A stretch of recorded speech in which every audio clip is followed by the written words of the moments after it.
ఉన్నారు, వాటన్నిటిని కూడా యేసుక్రీస్తు నామములో తీసివేయండి ప్రభువా.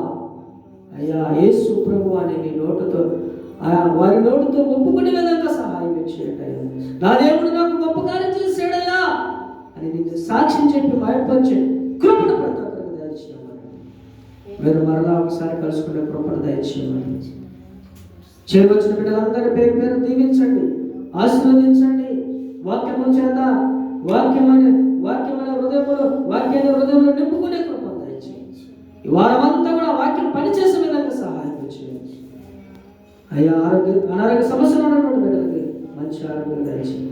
ఆర్థిక ఇబ్బందులు ఉన్నటువంటి బిడ్డలకి ఆర్థికంగా సహాయం చేయండి. రకరకాల పనులు చేసుకున్న బిడ్డలు దీవించండి, ఆశీర్వదించండి అయ్యా.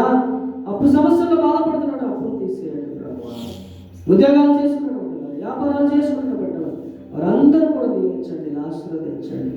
ముఖ్యంగా నీ నీతిని, నీ రాజ్యాన్ని మేము అందరం వెతికే కృపను దయచేయండి. నీకే మహిమ ఘనత ప్రభావములు చెల్లిస్తూ మా ప్రభువు యేసుక్రీస్తు నామములో ప్రార్థించి వేడుకుంటున్నాను తండ్రి. ఆమేన్, ఆమేన్, ఆమేన్. మన తండ్రి అయిన దేవుని ప్రేమ నుండి, కుమారుడైన యేసుక్రీస్తు యొక్క కృపయు, పరిశుద్ధాత్మ యొక్క సహవాసం, సన్నిధి, సమాధానము ప్రపంచ దేశాల రాష్ట్రాలు పరిపాలించే నాయకులకి, తోడు పరిశుద్ధులకి, ఈ వాక్యం వింటున్న బిడ్డలకి, నీ సన్నిధిలో సాన్నిధ్యం చేరిన పిల్లలైన వారు ఇప్పుడు ఎల్లప్పుడూ నీ యొక్క కృప మా మీద తోడుగా ఉండను గాక. ఆమేన్, ఆమేన్. క్లోజ్.